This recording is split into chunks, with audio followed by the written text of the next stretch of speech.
For me, light has always been a language, a way to interact and create a relationship with yourself, with the people around you, with the world around you. But the way we treat light is quite brutal.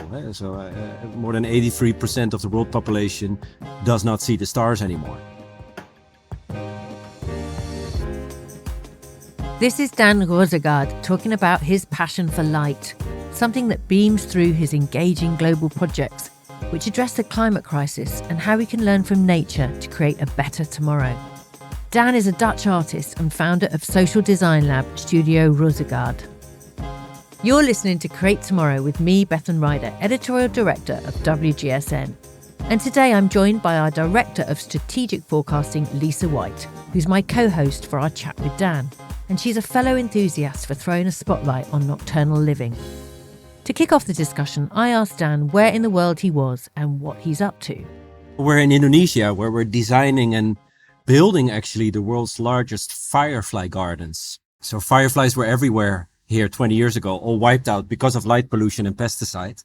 So we're breeding them and trying to bring them back. I'm going to hand over to Lisa. I think Lisa wants to kick off with the first question for you, Daan. I wanted to give a bit of background as well, too, about why we're having this conversation. And at WGSN, we've been tracking how climate change will impact everything: society, technology, politics, industry, creativity. And the environment's always impacted people's ways of living. But with hotter weather happening globally, we're looking at the important shift towards nocturnal living, which works well with those fireflies. And that means that people will be moving many more activities that have previously been done during the day to cooler, cleaner times of the evening and night. So we're seeing night swimming in Dubai, night coffee shops in China, wellness nightclubs, and people being out in nature, wanting to discover the beauty of the night, which is also much more difficult to do with the light pollution you were talking about. So my question for you, Daan, is so much of your work brings the night to life. And I wanted to know, why did you decide to focus on nighttime design in a major part of your work? I think it started with that in the beginning I was a bit scared of the night, right? I was a bit scared of the darkness because it's something that really plugs into your instinct, like you lose a sense of control. And I sort of got fascinated with that. So what I started to do, I started to go night diving in tropical Asia. And it's this weird sensation when you drop your body into the cold ocean and you go down, 5, 6, 7, 10, 15 meters. You lose a sense of control. You lose a sense of everything basically. And your brain is sort of saying, get out of there, right? But once you surrender and you realize, hey, you're just part of that system somehow, and statistically no sharks should be present, you move your hand and suddenly there's light. There was the glowing algae, the plankton, 700 million year old microorganism. And I just got really excited. Going up above the water, you see the sky opening up, the stars, and you realize that although the stars are far, far away and speeding towards us 300,000 kilometers per second, the light, the microalgae, which are also very old, are somehow weirdly connected in an intuitive way. And I'm sort of in between. But also, like what you address, as populations are growing in certain places, when you talk about tourism, Athens, Dubai, you name it, are getting overcrowded and sort of almost brutalized by the well-intended visitor. It could be interesting to extend it to an evening and a night experiences to give a different atmosphere, a different experience, but also just to raise the capacity of certain places. That's true. And then maybe even modify people's relationship to the night, because people tend to think about the night as either you're supposed to be sleeping or you're supposed to be out partying. And the idea of being out in nature and experience it in that more awe-inspiring way, because, we're used to the day. We're not used to nature at night. Dan, in your work, we talk a lot about the move to this multi-species thinking and away from anthropomorphic man as the dominant species. I just wondered, is that part of the message you want to bring to your clients and your audiences? What do you feel unifies your work and that you're trying to sort of make people feel because it's a very emotive, your work? For me, light has always been a language, a way to interact and create a relationship with yourself, with the people around you, with the world around you. But the way we treat light is quite brutal. So more than 83% of the world population does not see the stars anymore. Only since 20 years, right? Why? Because we've just been sort of like, if streetlights would be in conversation, it would just be me doing blah, blah, blah, blah, blah, all the time, right? Noise. And so I think we need to sort of curate the way we treat light and darkness in cities, but also surrounding. And I remember when we did the second city of seeing stars, where we convinced the city of Leiden, which is a big city nearby Amsterdam, and we convinced the mayor to switch off all the lights for an hour and a half to bring back the stars. And to be honest, we were standing on the rooftop. It was like a year preparation, right? UNESCO collaborated, saying everybody should have the right to see the stars, right? So these are big teamwork. But we're standing on the rooftop of the city hall 1 minute before 10 o'clock, they would switch the light. And my PA, it was like our first week. She was new. And we're like, are they really going to do this? Right? Are we really getting away with it? And all the lights were switched off and you could see parts of the Milky Way in those city streets. And we had tens of thousands of people going outside, seeing the stars. Some people let the light on and then people would ring the doorbell like, hey, switch off the light. So everybody started to whisper. And I thought that was really fascinating because as a designer, right, as a creator, I'm so used to add, to take control. But here you sort of remove, right? I didn't design those stars, right? That's sort of obvious. But I remove and therefore I reveal. So it also requires indeed what you just said, a sort of more humble approach where you try to find a new sense of harmony and you got to design for that. Yeah. But it requires a different strategy than how I was operating 10, 15 years ago. Yeah, we often say that nature is the world's first technology, and we need to recognize that. And like you said, give nature the center stage. With Spark, Dan, you updated fireworks to create an organic biophilic version of them, which brought a lot of poetry to the night again. And I wondered, I mean, I feel like it is central, sustainability, right, to your process, but I wondered how much it is and how you think about each project in that respect. Well, it was interesting. In 2008, we were designing the first sustainable dance floor, a floor which would generate energy when you dance on it. And that was sort of the first time. What I found interesting about that project and working on it was that suddenly sustainability was about doing more, right? Instead of about doing less. So yeah, we need less cars and less airplanes and less meat. Sure. But we also need to do more, a lot more. And I miss that in the world of today, that conversation, right? And so that's when sort of sustainability started becoming into our mindset.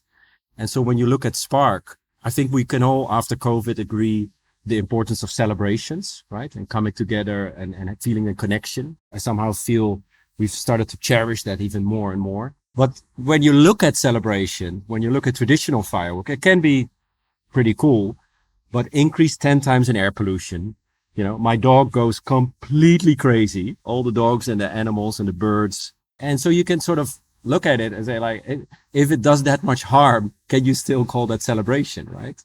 And so you start to think about how can we keep the tradition but modernize it. And so if I fast forward 2 years later, we launched indeed Spark, which is silent, which I love about it. Tens of thousands of biodegradable sort of floatables, bubbles that reflect and absorb the light, creating this huge cloud of ever-changing light. And we run it for a couple of hours. You can walk through it, all biodegradable. We've done Bilbao, London, Melbourne, Auckland, just Tokyo with Hermes. We're doing Italy end of March. Everybody's welcome.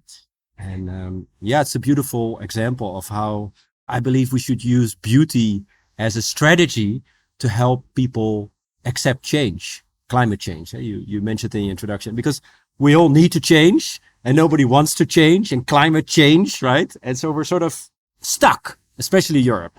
We're sort of stuck. And I think using beauty as a strategy to help people open up. Beauty is something amazing. Like you look at something, you don't really understand it or get it, but you want to know, right?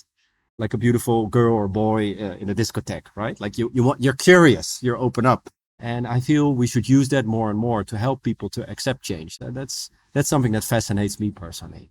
Yeah, there's one thing I really love about your work because you develop a lot of win-wins. And Grow, for example, is a light installation that you created that elevates agricultural land to become an artwork without losing sight of the main function to help better produce food, since that combination of red, blue, and ultraviolet light enhances plant growth and reduces the need for pesticides. With all the challenges that the world is facing, do you see more win-wins? And do you see the future as a utopia, a dystopia, or a protopia, more or less? I create for two reasons, for the we and the me. I feel what I do contribute to hopefully something better for society, the we. I do it for me to keep myself sane, to feel still connected. Because no, but seriously, you look outside the window, you go a bit crazy, right? You have COVID, traffic jam, air pollution, crazy fireworks, it's very confusing, the world. And the younger generation is feeling that anxiety. That's a real thing. My students say our future is frozen. We're inheriting all the global challenges. We're not getting the toolkit to fix it, right? So now what? And I think that's sad, but it's real. So am I positive about the future? No. But somehow that is a trigger to create and to make proposals and to try to do better. And that's what I can do. I think a good idea is uncomfortable. Like it's funny. I was talking about it today with the design team. Like when we're working on a new project, you have some of these ideas and they're uncomfortable. They're sort of like, oh, but they're sort of, but also like, oh, right? They have this duality in it. I don't know how to explain that. And it's sort of like this itch that you cannot scratch. And that's interesting. And especially in the world of today where uncomfortableness is highly being avoided, right? In the media and how we talk to each other. And it's like, and I think that's a problem. That's a real problem because the beauty comes from uncomfortableness and you somehow deal with it. So yeah, many disasters, but somehow the failure always becomes sort of food. And I remember when we were building the smog-free towers, the huge vacuum cleaners, making clean air parks. And we had requests from mayors all around the world. It was a famous project, but we were broke as ever because what's the price of clean air, right? And we live in a world where to pollute is for free, right? So what's the model there? And then that was sort of like we were stuck, like it was a disaster. And then we had buckets of smoke particles in our studio from Beijing and India and Rotterdam. And we were looking at it and we're like, okay, but if waste does not exist in this new world, what can we do with it? 48% was carbon on high pressure. We made diamonds, jewelry. And so by sharing a smoke-free ring, you donate 1,000 cubic meter of clean air. And so the funding we made with the jewelry, with the Kickstarter campaign, helped to raise money to build more towers. And that was sort of like, wow. But that was a disastrous moment, but it somehow triggered us to look at the world in a different way. And that changed everything. Exactly. It's constant change. And one of the things we wanted to bring up as well, too, the big topic right now on everybody's lips is AI. And we're just curious to see how your studio works with AI and what excites you about it and what maybe frightens you about it.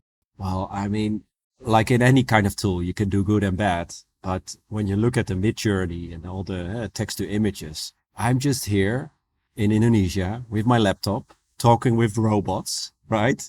Feeding them. They're feeding me. I send it to the printer, which prints it out for €2 and frames it, ships it the same day here. I hang it on my wall. That sounds like the beginning of a good science fiction movie, right? So I've always seen it as a great tool to experiment because the only limitation is your imagination. So what we do in the studio is we have the ideas, we visualize it, then we build a prototype, make it real. Like I don't care about all digital only, like make it real. We take photos of that prototype. We upload it again in something like Midjourney, work on it. So there's this constant switch between digital and physical, trying to make it become a reality. So I think it's a great tool. I think it also pushes us humans to be more human, right? Because they are taking over. They are getting smarter. So the real question here is, do we become robot food? Or do we realize that we as humans, creativity is our true capital? And the more we invest in that, the more we rebalance. In a way, we're forced to be creative again, right?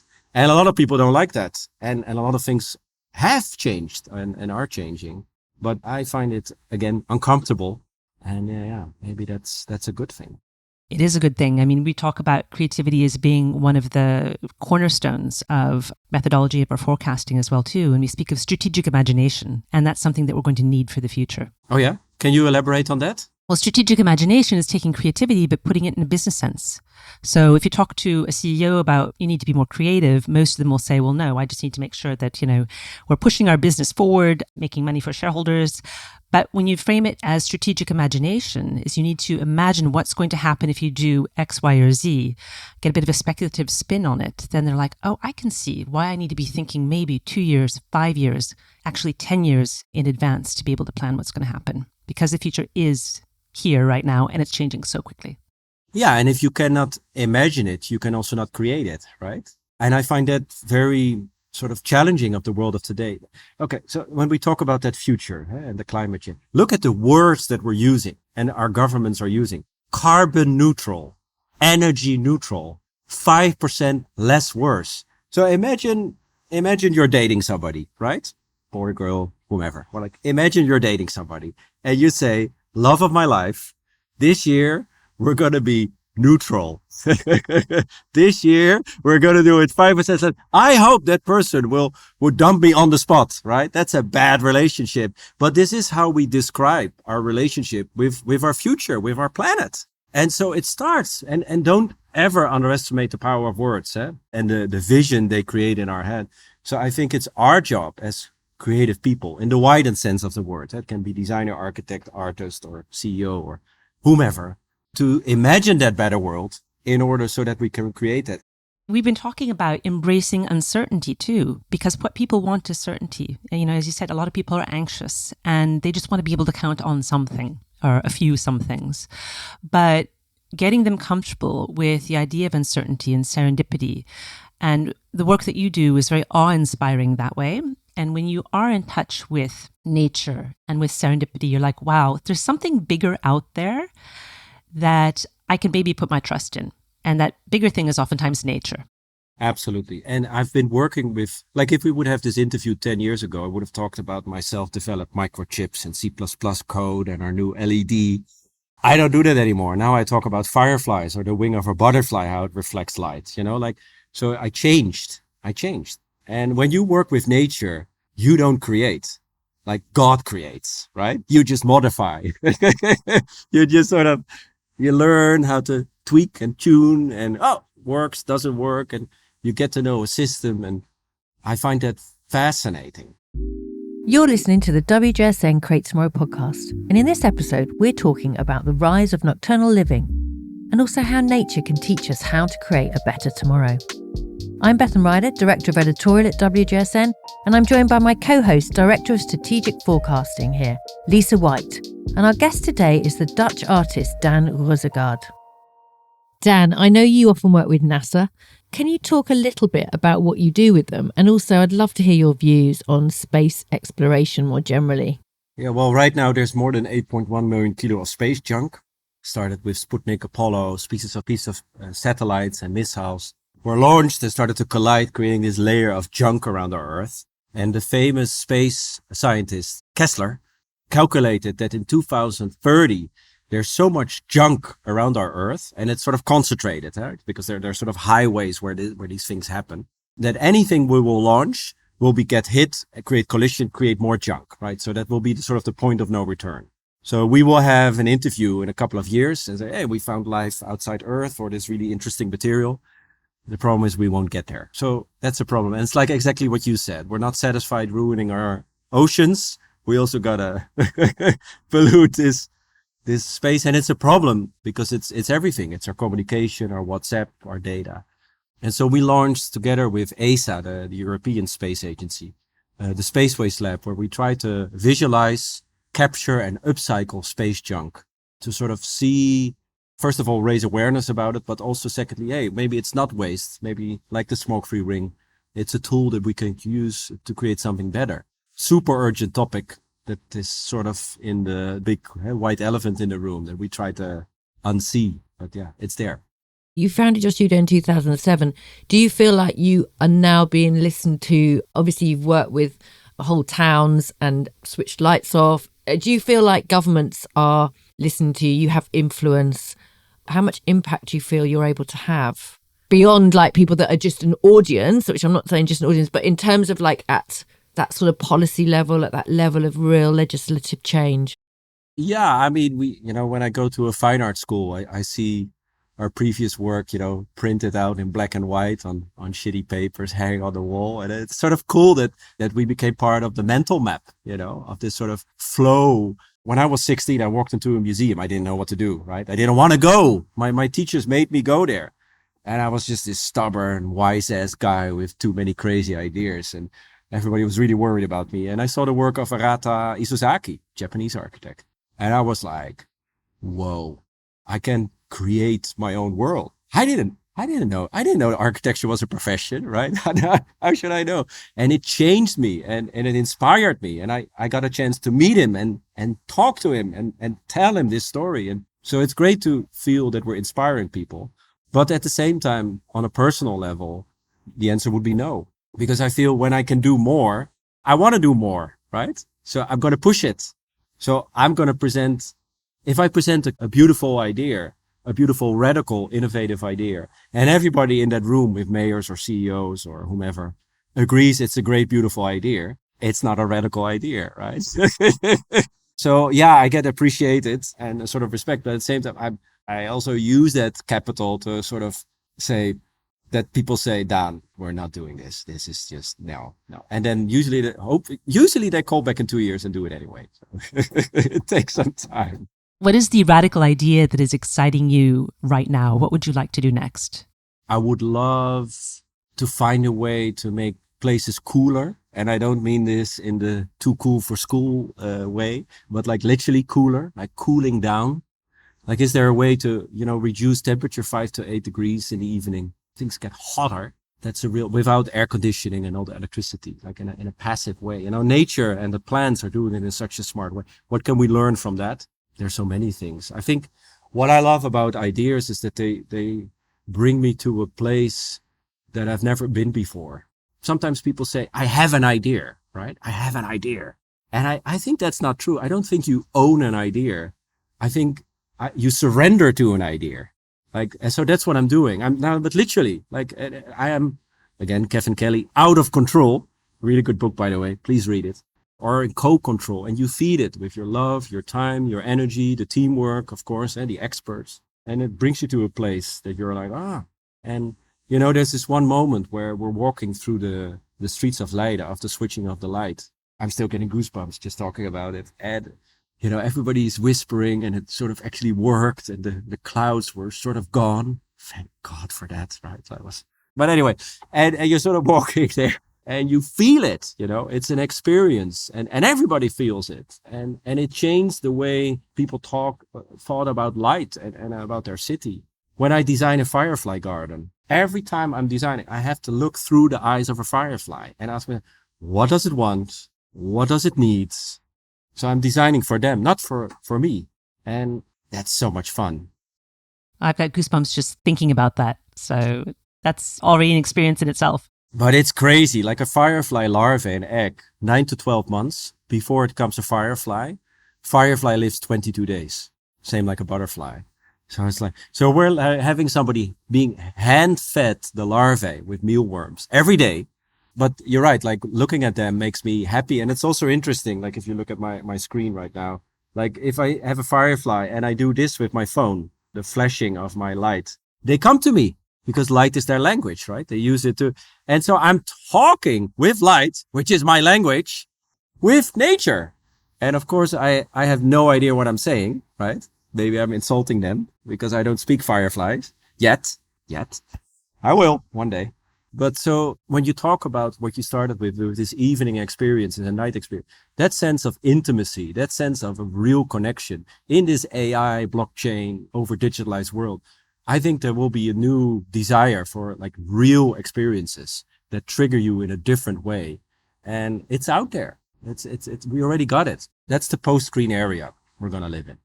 Dan, just to end, I'd love to hear if you could describe the Firefly Garden just so listeners could really understand what the immersive experience will be for people when they experience it. So the biggest part is the nursery, where we're growing, feeding, nurturing them, making sure they don't get eaten by geckos and frogs and all that stuff. So that's a big chunk. But then you have the garden, a big dome, 4,000 square meter with thousands of fireflies. I want to place a table for 2, right? So you can have dinner with the fireflies, just one table. Thanks to my colleague Lisa White and our guest Daan Roosegaarde for joining me today. If you want to follow Dan's innovations, check out his website studioroosegaarde.com. And do look out for Spark, which is lighting up the Italian city of Pesaro this March. If you're a WGSN subscriber, you'll find reports covering nocturnal living across the site on every platform. Plus, there's an informative webinar presented by Lisa White on this topic. Head over to WGSN.com to discover how you can subscribe to our service. We're constantly publishing new content focusing on how we can design a brighter, better future for all of our industries, and these include food and drink, interiors, beauty, fashion, and consumer tech. We'll be back in 2 weeks for our next episode, and you can catch the CEO of WGSN, Carly Buzashi, next week on our other podcast, Lives of Tomorrow.